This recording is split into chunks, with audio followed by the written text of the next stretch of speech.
Chapter 6. The young man looked very young at first glance, only about 25, although he sat there quietly like a statue, he gave off a majestic aura that could not be underestimated. Although he did nothing, his entire body exuded an arrogance that others could not ignore. Serafina suddenly woke up. It turned out that the word nobility, the crystallization of many generations of prestigious families, was not something that nouveau riche or newly rich people could compare to. Just a brief glance, his amber eyes were even quieter than the night outside, yet they could make her calm heart feel as if it was covered with some cold liquid, making it suffocate. Just a glance was enough for others to know that he was definitely not simple. Not only his eyes, his handsome and good-looking appearance really surprised her. In her previous life, she had never met this man. The most handsome person she had ever met was William. But if William, polite and elegant but sinister and cruel, was placed next to him at this moment, William would definitely be at a disadvantage. She only hoped that this man would not be involved in her family's business in the future, otherwise her words and actions just now would definitely leave a bad impression on him. A series of thoughts popped into her head, her steps paused for a moment, then she immediately calmly picked up her empty wine glass and walked out to the balcony. When she returned inside, almost all the donated items had been displayed. She indifferently walked around. The most valuable donated item right after hers was original handwriting by Henry She, 7 letters in the collection, 17 letters, 130 million, William Kensington. She raised her slender eyebrows slightly, just smiled. This is the real handwriting of Henry She that the Kensington family won for 310 million at Sotheby's auction last year. Not only is this item very valuable, but more importantly, it has profound cultural value. Everything here combined is hard to compare. Henry She's real handwriting, a calligraphy enthusiast like Mr. Lancaster would definitely pay attention. She no longer has the same confidence as before. The real handwriting calligraphy is worth 310 million, listed at 130 million. The diamond is worth 50 million, listed at 250 million. She is really crazy. At this time in her previous life, she didn't attend this banquet but was in a drunken stupor in Shanghai. It seems that this original calligraphy is the guarantee for the Kensington family to successfully bid for the contract. Winning the max power category, the contract price plus the future market potential is at least several hundred billion. 310 million is just bait. Moreover, even if it fails, it can be considered that the Kensington family's Carner threw 310 million into the Green Planet Protection Fund. Such an advertisement wouldn't hurt. She was still staring at Henry She's original calligraphy. Suddenly her waist was hugged by a soft arm. That intimate action made her panic. She hurriedly turned around and saw a beautiful face with a bright smile. If it wasn't Vivian, then who? Didn't you go to Shanghai? Long time no see. I miss you to death. Vivian was not only beautiful but also had a very sweet voice. In her previous life, she really considered Vivian as her best friend. Her previous 18 years were worlds apart from Vivian's status, but she had never hated her and had always treated her very well, and she was very grateful. Moreover, the relationship between the Ashford family and the Beaumont family was quite deep. Winston Ashford, Vivian's father, came from a fallen family, and it was thanks to his marriage to the Beaumont family that he was able to save his family from its precarious condition. Vivian's mother was the daughter of Jane Beaumont, her aunt, but she became a vegetable after an accident. The two friends were also cousins who were very close, but Vivian had unintentionally hurt her, causing her heart to grow cold over and over again.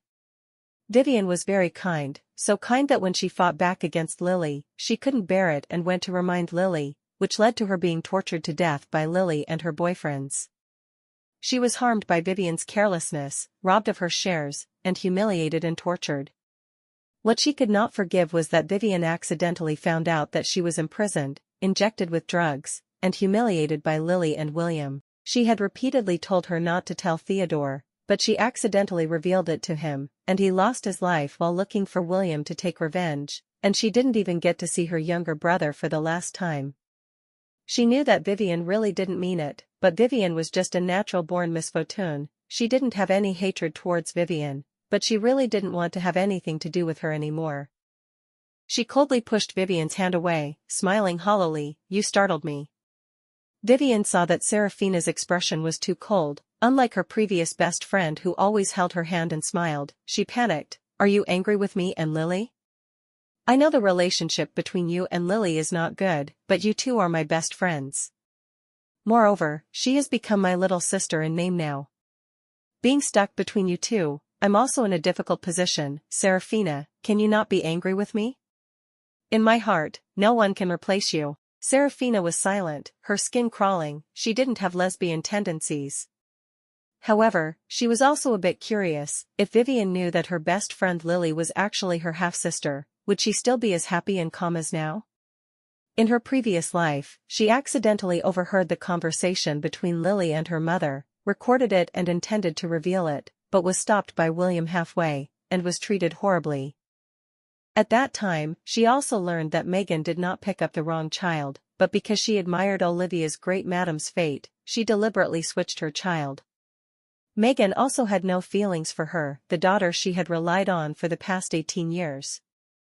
In this life, although she wanted to see Vivian and Lily being at odds, she didn't have the time to collect evidence right now, and she wasn't sure if she could come out unscathed after she got involved with Lily, so she put it aside for now. She caught a glimpse of Lily walking towards her, and smiled and changed the subject. That's right, I just saw the original calligraphy of Henry She. It seems to have been donated by William.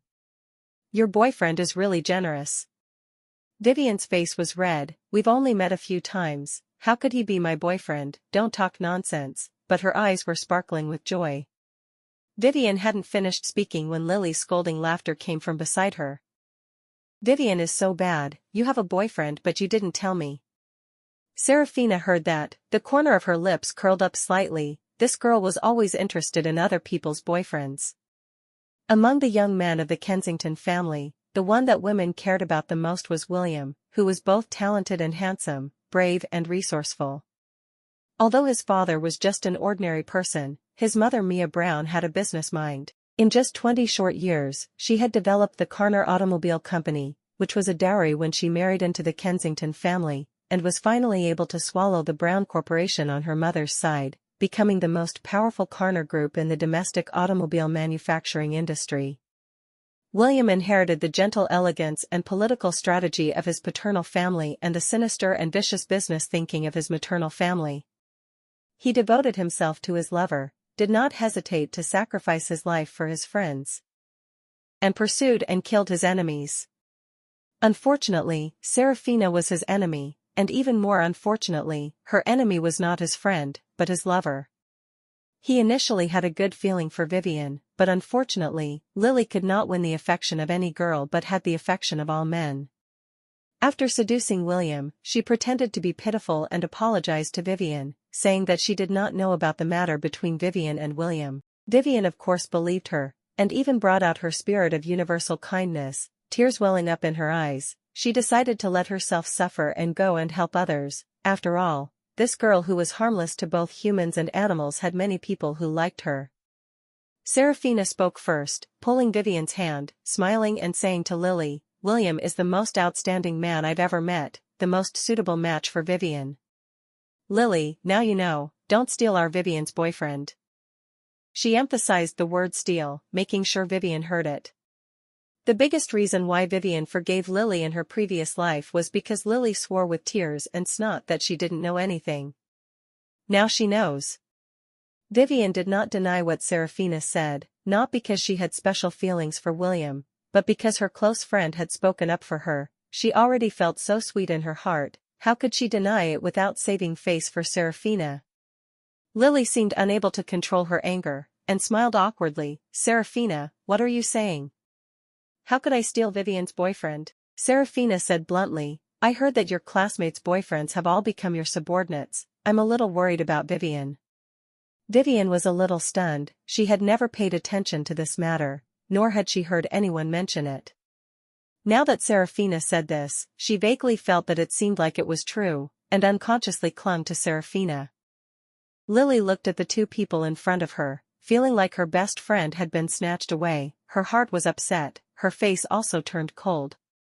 She couldn't retort, so she had to fight back. I heard you said you went to Shanghai to participate in the exhibition, was it fun? She said this loudly, causing many people around to glance at her. Serafina answered as if nothing had happened, "Yes, I went to see the high-class living exhibition, and I also met many famous people. But Grandma urged me, so I went back that day." Such a straightforward answer was enough for the people around to retract their gazes. Lily was so angry that she trembled. Serafina's expression and straightforward answer cleared away all suspicions. Lily was disappointed. She originally planned to trick Serafina into going there to participate in the exhibition, then ask someone to drug her and bring her to the party, but she didn't expect that Serafina, who was clearly unconscious, would suddenly disappear.